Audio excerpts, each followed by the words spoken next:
罗马书第5章，既然咱对神受称作义人，就通过咱的主耶稣基督，甲上帝有和睦的关系。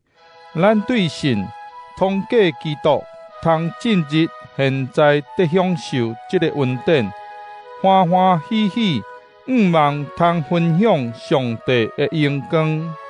毋那安尼，伫患难中，咱犹原欢欢喜喜，因为咱知患难生出忍耐，忍耐生出老练，老练生出盼望，盼望袂得到失望。因为上帝通过赐予咱的圣神，将伊的疼灌入咱的心。咱要软弱的时，基督伫上帝所指定的日子，为着有罪的人死，替义人死差不多无，替好人死检猜也有人敢。不过上帝对咱证明伊疼咱，咱要是罪人的时，基督有替咱死。现在基督已经为着咱流血牺牲，互咱甲上帝有合宜的关系。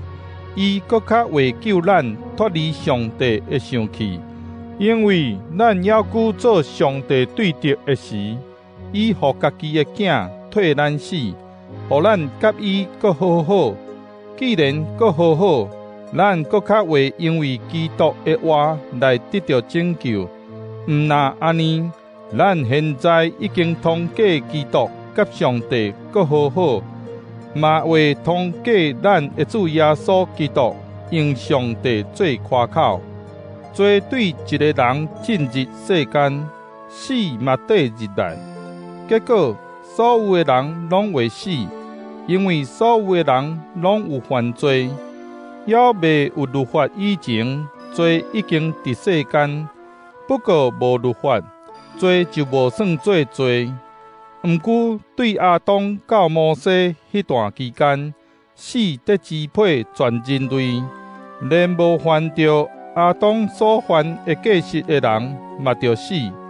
亚当是得要来迄位的预表。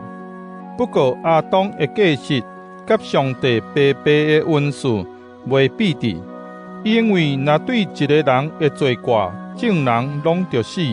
上帝的恩典就是伊通过耶稣基督，一个人白白赐予众人的恩赐，一定搁较丰富。一个人所犯的罪，甲上帝白白的恩赐袂比抵。照审判，连一遍的过失嘛宣判有罪；毋过照白白的恩赐，多遍的过失嘛宣判无罪。那因为一个人的过失，死通过这一个人支配人类，安尼耶稣基督一个人所成就的一定搁较大。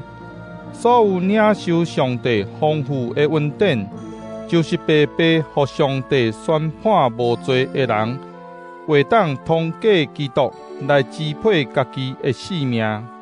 因为一个人犯罪，众人拢受定罪。同款，因为一个人义的行为，众人拢受判无罪来得着活。因为一个人悖逆，众人拢成做罪人。同款，一个人顺服，众人拢成做义人。律法的制定，互罪过加添；毋过罪加添，上帝的恩典搁较加添。安尼，罪通过死来支配，上帝的恩典是通过义来支配，互咱对咱的主耶稣基督得到永远的活命。